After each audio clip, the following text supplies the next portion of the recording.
Integrative Inquiry, Week 8 Practice, Empathetic Listening and Nonviolent Communication. Our arriving practice. So the invitation here is to go ahead and notice the body in the chair. So you might be bringing a gentle attention to the feet on the floor, the seat in the chair.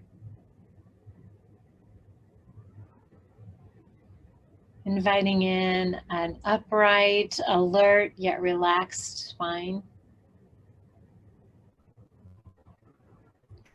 Noticing where your hands are placed.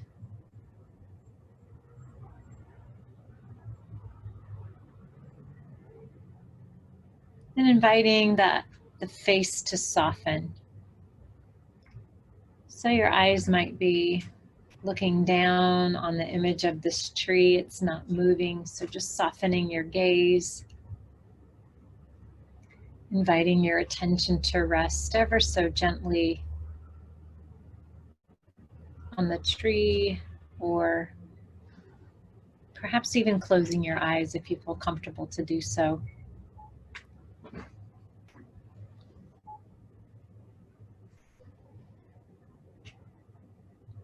And then inviting a gentle attention into the breath sensation in the body, whatever that means to you. So you might be noticing a gentle rise and fall of the belly or the chest.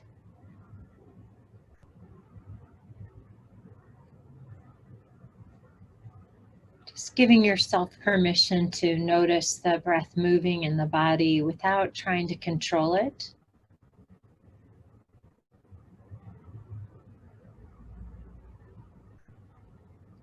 Seeing if you can simply observe it.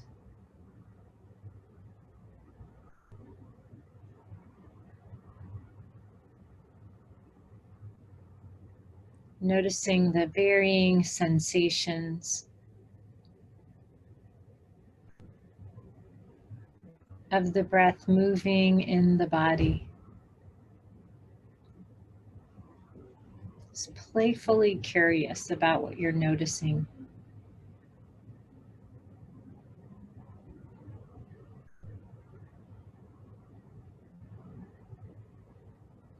Now inviting the awareness of the body in the chair and the breath sensation in the body to drop into the background. And see if you can notice sounds in the environment. So rather than searching for sound, seeing if you can just allow sound to be received.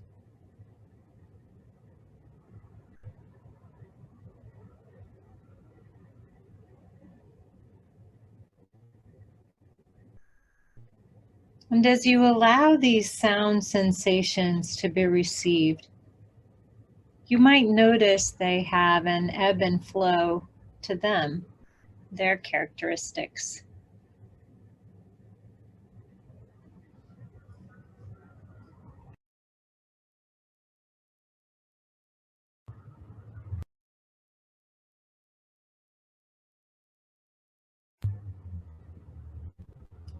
You might notice sounds in the environment.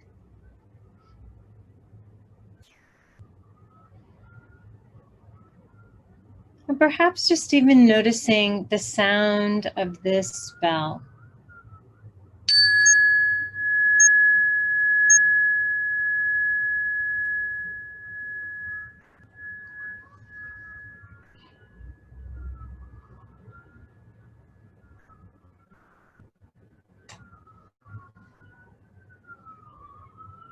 And the sound of this bell.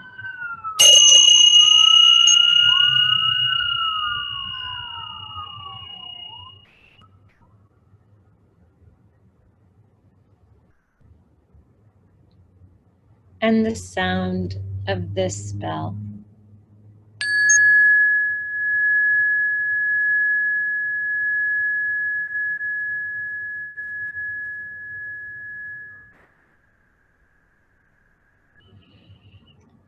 And as you listen to the sound of the bell one more time, see if you can notice when the sound begins and when the sound ends. And maybe you're even noticing anticipation of sound. If you're noticing anticipation of sound, see what it's like to anchor the body in the chair, the breath sensation in the body.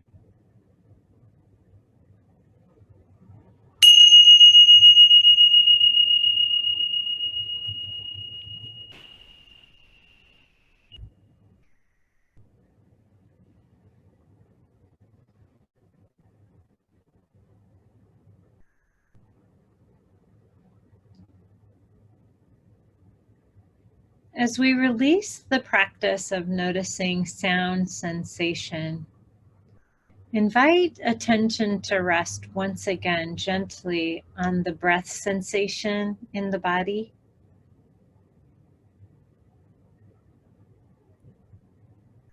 Seeing if you can notice when the in-breath begins and when it ends, and when the out-breath begins and when it ends.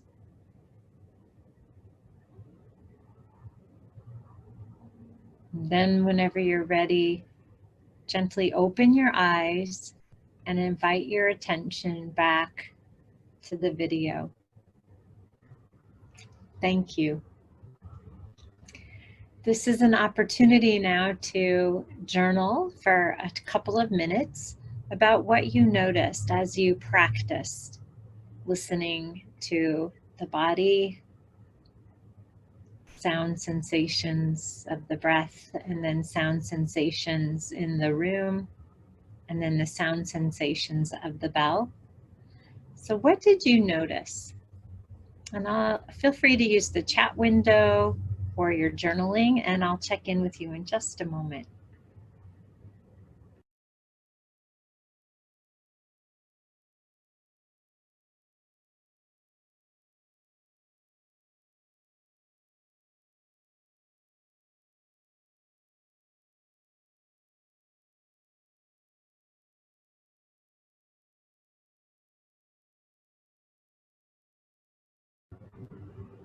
You can continue just journaling whatever's coming to mind, or feel free to use the chat window if you'd like.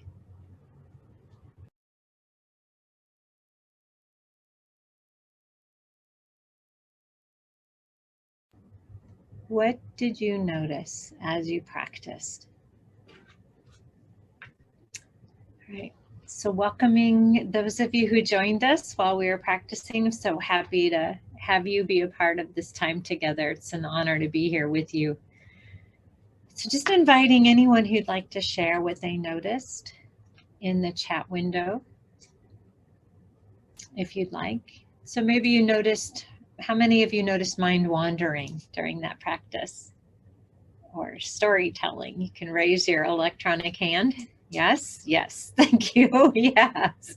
Yeah, that natural inclination, thank you. The natural inclination of the mind to wander when we're invited to bring attention to the body or the breath sensation, or even to notice the sounds and noticing, how many of you noticed some judgment about the sounds that you heard? Yeah, some judgment, some pleasant, unpleasant, welcomed, unwelcomed. Maybe you noticed preferring one of the bell sounds to another one. Yeah, any of you noticed that? Yeah.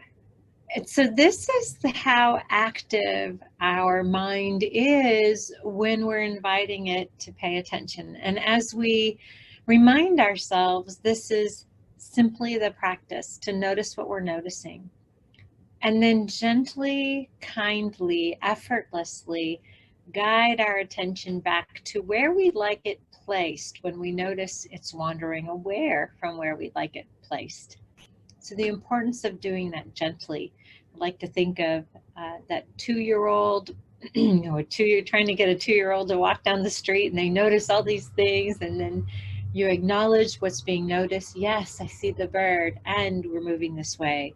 Yes, I see the shiny object on the ground and we're moving this way. So you're acknowledging, you're noticing without going into the story of what kind of bird is that? I wonder where it came from, or what is that object? How did it get there? So without going into the story, that's a practice. And what's beautiful about these practices is that we can practice this toward anything. And so in this session, we're practicing bringing a gentle attention toward how we communicate. And particularly in this video that preceded this in-class practice, we talked about using nonviolent communication. And nonviolent communication has a lot of attributes. We're simplifying it in this practice to the invitation to use I language, meaning that whenever I notice something, I'm speaking to what I'm noticing versus speaking to what we're all noticing. And what we talked about in the video is when I don't use my I language and I'm speaking for other people, what I'm actually doing is silencing their voice. And perhaps I'm even disempowering their voice or not representing their voice accurately. As leaders, it's really challenging when people come to us speaking for other people, because we don't actually know how many of them there are. As Brene Brown says, who's all in your pocket, right? Is it just you, or do you have somebody else in your pocket who you're speaking for? So using I language can be really useful in empowering others into their voice. This is very important, and particularly among marginalized populations.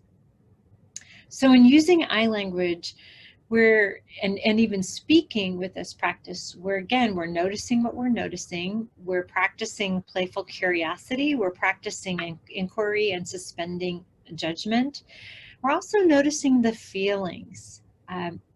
And then particularly in nonviolent communication, and this starts to open the door to restorative justice practices as well as self-compassion practices, we're beginning to request actions that address unmet needs.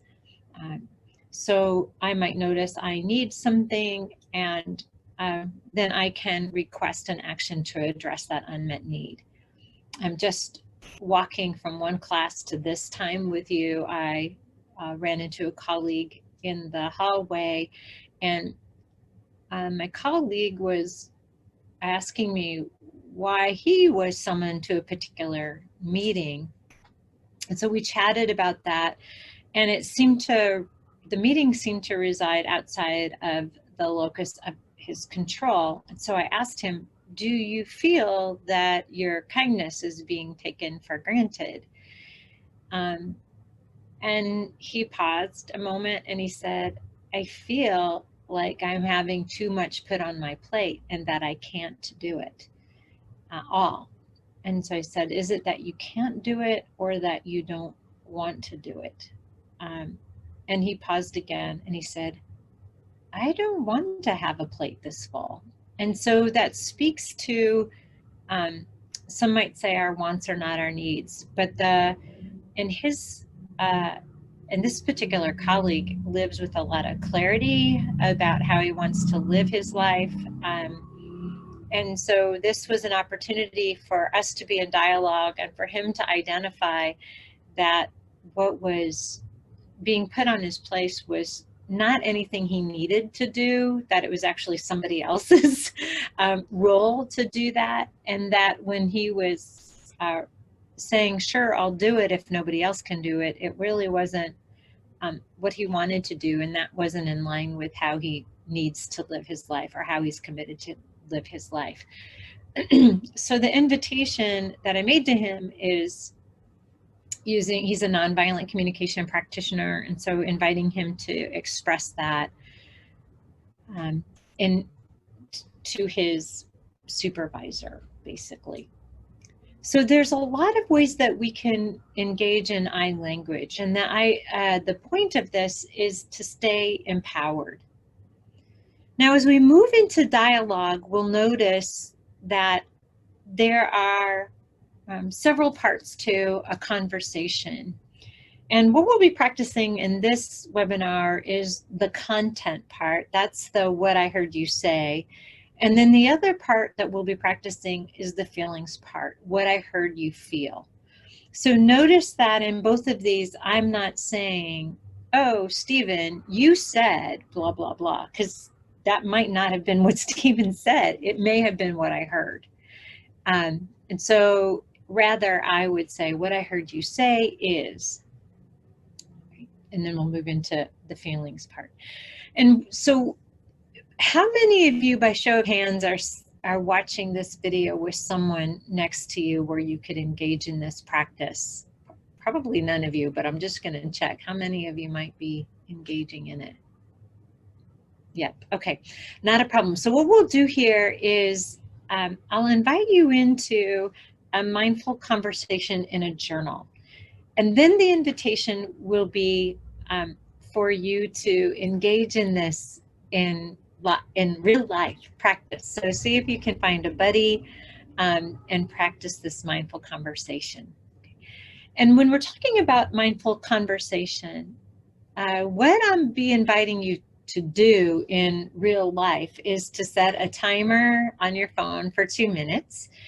And one of you will be person A and one of you will be person B. And person A will speak for 2 minutes. And then person B will loop back. What I heard you say is. What I heard you say is. And person B will loop that back to person A until person A feels fully heard in the content of the dialogue. Okay. So person A will speak, person B will give their full attention for 2 minutes. That means no interrupting, right? You could give a lot of nonverbals. You might say, mm-hmm, or but you won't be interrupting with, oh yeah, or interrupting with questions. So person A speaks, person B gives the full attention, and then I'll ring a bell, and then person B will begin looping back what I heard you say is.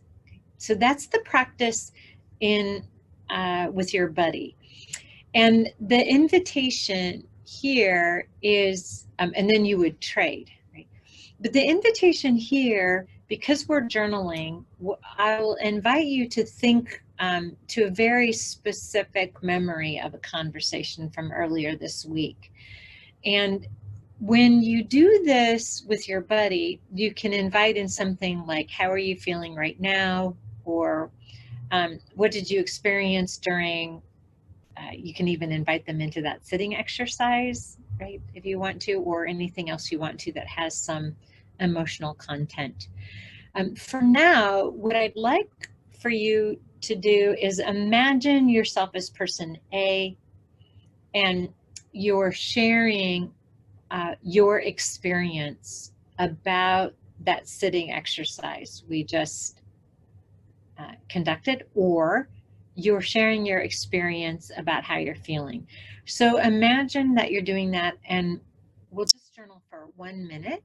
So you're just sharing your journal is your, I'm trying to find my journal, which I can't find it, it's buried. So you're just journaling, this is how I experienced that sitting exercise, or this is how I'm feeling right now. So you're telling that to your journal, and then I'll ring the bell after a minute practice, and I'll give the next instructions. Okay, so right now you're just journaling, and when you do this with your buddy, you'll be speaking, but right now you're just journaling for a minute, either about what you're feeling or how you experienced this last practice. Okay, so please begin.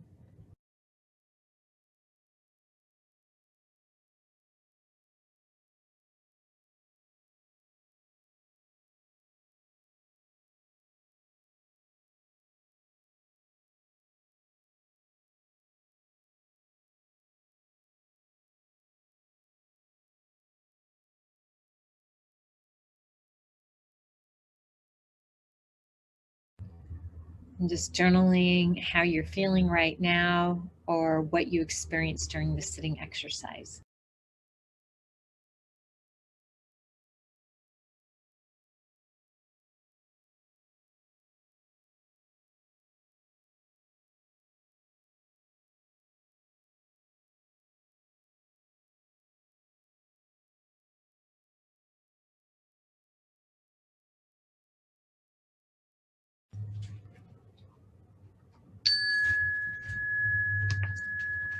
Okay, so wrapping up what you're writing, taking a moment to ground yourself in the seat, in the chair, in the breath, in the body.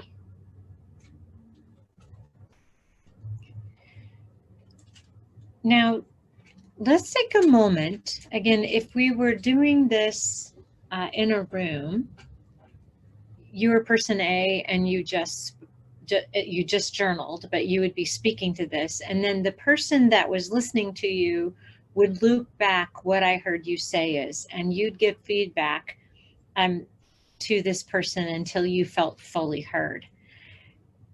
For now, since we're all in a room by ourselves, the invitation will be to journal on a recent conversation. Maybe something where someone shared some feelings with you that were upsetting, or some content that was upsetting. So if you can kind of go back in time and imagine a conversation like that. What I'd like for you to do is journal for a minute and a half on what you heard the person say, what you heard the person actually say. And so you'd begin your journaling with, what I heard you say is, okay? So you're picking a time, a memory, something a little bit conflict around. You're imagining you're the person listening, and now you're looping back what I heard you say is, okay? So please begin. What I heard you say is.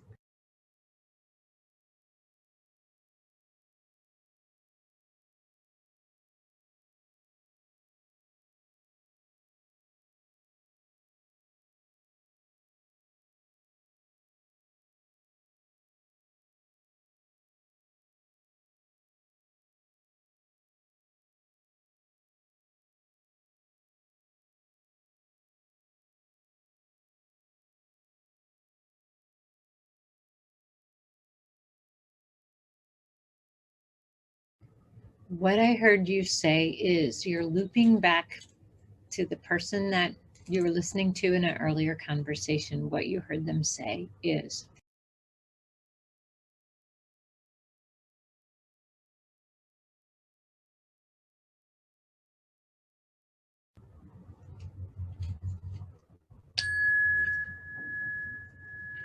Okay, so inviting you to wrap up your journaling. Take a moment again to feel the body in the chair and sense the breath in the body.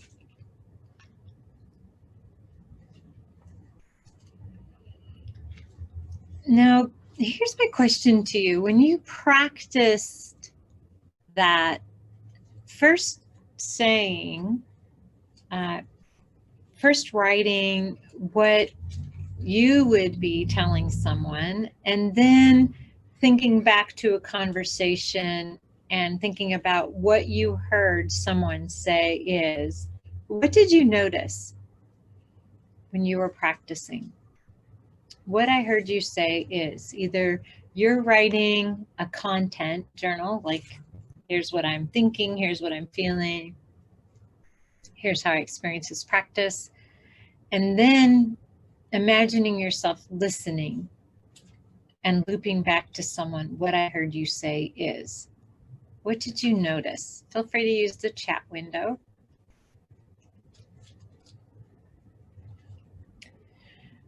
So oftentimes when people practice this, and we're in a room together and we're practicing this in pairs or triads, people first who are listening notice a little bit of anxiety around feeling a little stress and anxiety about having to report back that they actually heard something. And some people choose to report back very specific wording, and some people report back paraphrasing. And what I've noticed is when people are practicing what I heard you say is, and they're reporting back very specifically what the words that were used by the person, they're not always reaching understanding. They may be demonstrating that they heard specific words, but they might not be really understanding. And so then the other person who's being listened to doesn't really have the opportunity to clarify the meaning or interpretation. I'm not sure if that makes sense. And Brid, I noticed that when I used what I heard you say, it removed my assumptions and possibly judgments, and it became clear how important it is just to listen to what exactly people say and not what I think they mean by it. Yeah. So it also can, it can also say, here's exactly what I heard you say, and it does remove your assumptions and possible judgments because you're saying exactly what you heard them say. And then the person can feel really heard. But then the question is, do they feel understood? So in this practice, what I heard you say is you choose whether you want to repeat back exactly what you heard them say. And then you could go into more, does that mean, am I also hearing you say this? So you could get into the interpretation, how you're interpreting it and what it meant. So Becca, you said, I heard that we were to interpret what I thought they meant by it and to ask for more. Yeah, that's exactly what you could be doing, Becca, is to be sharing, this is what I heard you say is cycled through your interpretation, and then have them clarify you. Exactly. So you could do two things with this, right? You could do one practice. What I heard you say is repeat specifically what you heard them say. And then move into, and what I heard that meant is, and then move into your interpretations and clarifying your assumptions, giving them an opportunity to clarify your assumptions. Or as Becca said, you can just repeat what I heard you say is, and start to give your interpretation of what you heard them say. And Stephen, you said you noticed a desire to get the story I heard correctly. Yes, that's a typical one. You want to get the story you heard correctly, and you wanted to make sure that I was hearing it correctly. But I was afraid that I might not be able to convey my understanding correctly, even if I clearly understood. Very insightful. How many of you have experienced that before? Yeah? And show of hands there. Yes, Stephen, you are not alone. Particularly, thank you. Yeah, you're definitely not alone. All those hands went up. So what's tricky about our communication, particularly if it's cross-cultural communication or intercultural communication, is words have so many different meanings. The same word can have so many different meanings. And so in the next week, we'll get at really being clear on our intention. If our intention for the conversation is to understand what the other person is saying and to reach problem solving, then you can, either way that you approach this what I heard you say practice is not wrong. You can say what I heard you say is exactly this, and then you can say, and what I heard that means is this. And ask and invite the person into clarifying. When we stay in the I language, then people's defenses are down, right? Because you're saying, this is what I'm hearing, and this is what I'm hearing it means. for me or for this player or for this team, right? And that you still might notice some anxiety and afraid of getting it wrong, and there's nothing wrong with that. But then that's when we can invite you into the SBNRR practice, the stop, breathe, notice, reflect, and respond practice. Okay, questions on that? Feel free, or comments, feel free to utilize the chat window if you have questions or comments on that before we move to the next practice. Okay. So this is focusing on the actual content of the conversation. Then we can begin to move into the interpretation of the content as well, with that person right in front of us, to help make sure that we're all on the same page. There's also this process in connecting with human beings to acknowledge the feelings in the room, particularly if there are a lot of feelings in the room. And so this is a practice of what I heard you feel is. So notice that in none of these practices, we're saying, you said this, you're feeling this, right? It's what I'm experiencing of the content and the meaning I'm making out of it. And then this next role, what we'll be talking about is what I heard you feel. And this can really, as a practice in turning on empathy, a connection and a feeling for another. So for example, the class that I just came from, a student was sharing loss of a loved one that just happened over the weekend. And so what I heard in her voice is grief and sadness and longing and frustration and pain. Like I heard all of these feelings. Now that may not have been what she's feeling, but what we're doing here is when we say what I heard you feel is, we're recognizing the entirety of the human experience, and we're like holding it with reverence. We're holding it with reverence.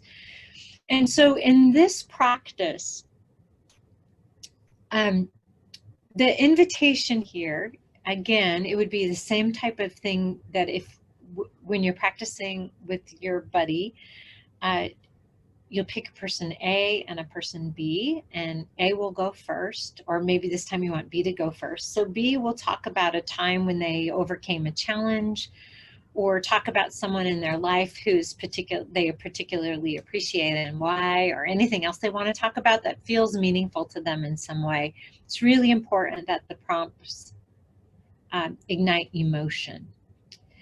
And so A would talk, and B would listen, 2 minutes. B would give the full attention to listening, and then B would loop back what I heard you feel is, and A would give feedback until B responds, until A is satisfied, until A feels fully felt. So in the previous practice, we're talking about what I heard you say is the content, and now we're talking about the feelings. Now, before we practice this, what I do want to invite you into is sometimes as a leader, you might need to begin with what I heard you feel is as a part of the dialogue.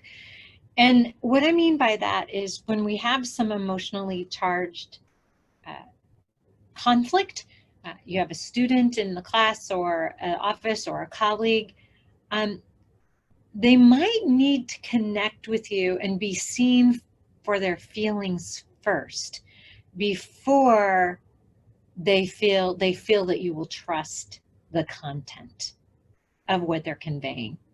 So you might need to connect with the feelings. So you might need to say, what I hear you feeling is a lot of anger, a lot of frustration, some annoyance, some impatience, or whatever it might be.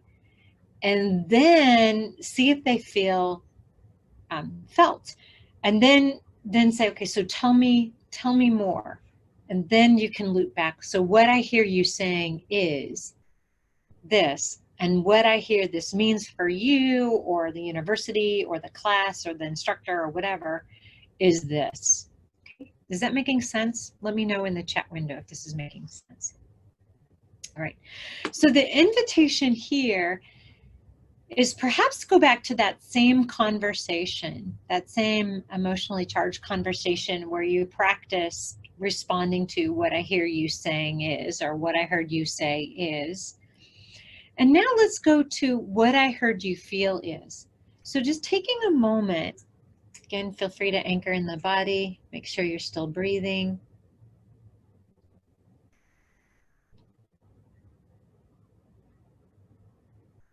Connecting.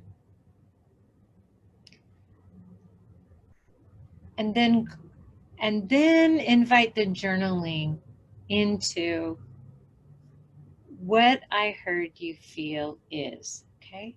What did you hear? The feeling part was from this content. Feel free to journal, and I'll interrupt in just a moment. So what I heard you feel is.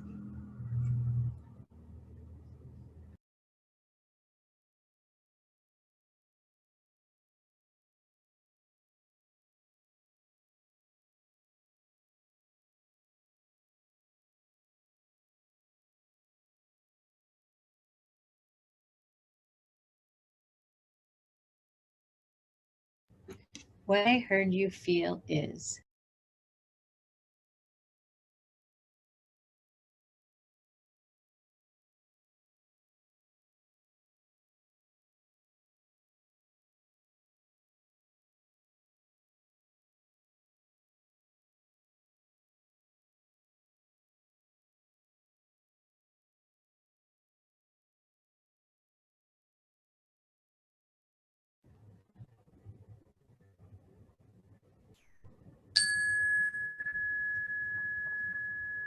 Inviting you to wrap up your journaling.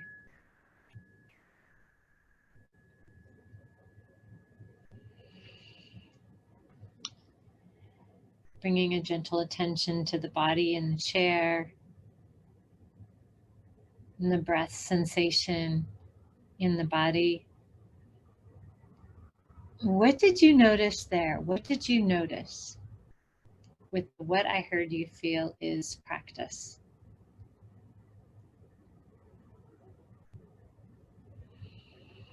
Sometimes this is an unwelcomed practice, right, for a participant to practice, because it might be scary to speak to someone else's feelings. But in this practice, mindful compassion practice, recall that we're bringing a gentle attention to noticing what you were noticing and then naming with one word. So when we, in a dialogue, give permission to people to feel what they're feeling by verbally naming what we notice, we hear them feeling, it begins to set up an environment of an honoring and a reverencing that emotions are a part of our life. They're not anything to be suppressed, denied, or avoided, that they are with us and that they play a role in regulating all kinds of learning and memory and decision making and prioritization of decisions, of actions. So it's holding some space for the reverence. So how many of you notice some nervousness with thinking about naming what other people, what you hear other people are feeling? Anybody? Yeah. Yeah. Does it feel like it's getting too, like I'm not a counselor, I'm not going to get into their stuff? Yeah. Something like that. Yeah. So the invitation here is to practice with a buddy or loved one or colleague, a trusted colleague. So think about practicing what I heard you feel is, and then what I heard you say is. Try it on and then ask them to loop back and then ask them, how was that experience? How was that dialogue experienced by you? And then, ask them to do the same thing and see if you notice more connection in having feelings heard and having content heard. Having feelings heard and to feel more deeply recognized and maybe even validated. Okay, so that's the invitation. Questions or comments on that before we move to the final piece or observations? And so before we move to the final piece, is it now clear why it's so important to stay in our I language? Right? I am experiencing this. I am hearing these feelings. I am hearing these words. I'm hearing this meaning. Yeah. Yeah. Okay. Thank you. So one of the things in this practice of SBNRR, again, we can't control the thoughts and emotions that arise. They will just arise. What we are training our neurology to do is to become more skillful at responding to what we're noticing. So when we're in dialogue, particularly if it's challenging dialogue, if it's conflict dialogue, just like our observation of our internal experience, to stop, breathe, notice, reflect, inquire, and then respond, we can also do that in practice with others and in dialogue with others. And one of the favorite questions that I have, there's a list of questions that are in on your website with this, and they're called powerful what questions. So there's a list of what questions. They're from Mary Morrissey and the Life Mastery Institute. And so one of the things that I really appreciate is when I'm noticing something that has been said or something that's been happened is really triggering me emotionally, and I'm trying to get myself soothed physiologically. And remember that we can't really hear what's happening when we're triggered because we're emotionally triggered, we're in survival mode, everything shuts down, so we don't know what's happening anyway. We can't see clearly, we can't hear clearly. And so if it's taking me a while to get soothed, I'll just invite in, tell me more. Just tell me more about that. Tell me more. So I can get myself back into the present listening. And then once I'm beginning to listen, there may be some more information I need to fully understand what's really happening. And in the Life Mastery Institute training that Mary Morrissey designed, it's an evocative coaching practice which invites the person who's seeking to understand to ask what questions.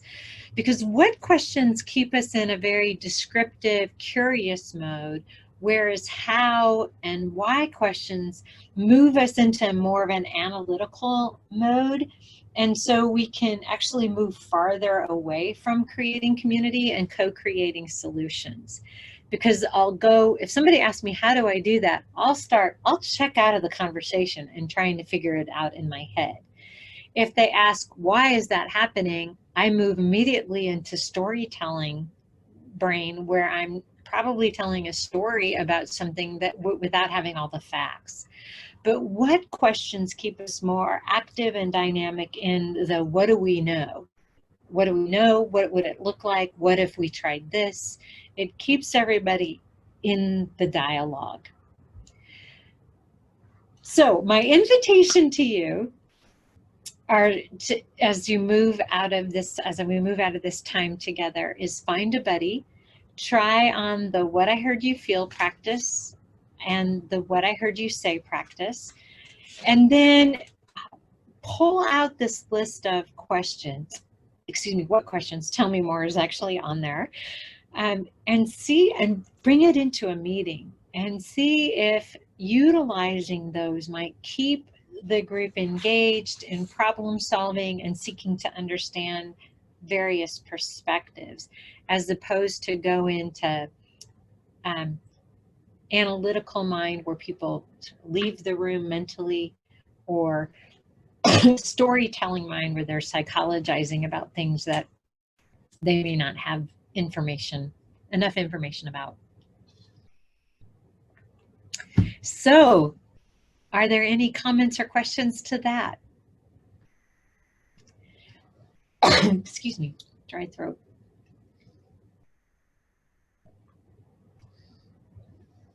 Feel free to use the chat window if you have any comments or questions or thoughts or ideas.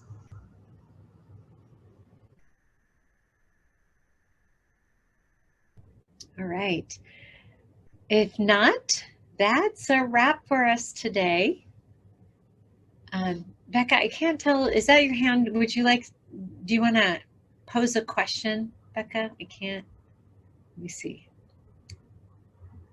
I can unmute you here, I think. I'm trying, but it's not working. I'm so sorry, Becca. Which questions put us into analytic mind? Thank you, Becca. I'm sorry, I was trying to unmute you and I couldn't. Which questions put us into analytical mind? Typically are the how. Questions start off with how. And so we start to go into analytical mind. Questions that start with why start to move us into psychologizing mind. And we start typically moving into then storytelling. You know, think about this. Why is this happening? Well, then somebody might respond with some story that they have about why this person is doing that, why that person is doing that, why that person is doing that. Okay. And it may not represent all the facts or all the truths. And so then problem solving can take on a life based on storytelling that's inaccurate. Yeah. And it's not that how analytical questions are not valued. They could be incredibly valued, but we may not yet be in a how, and how may begin to close down conversation because people have now thought, okay, we've explored all the possibilities. Now we have to pick one and figure out how to get it done. Right? So there will come a time in your leadership that how needs to come up. But oftentimes in conflict situations, it comes up too soon because we're in this, you know, let's hurry up and get it resolved mode. Yeah.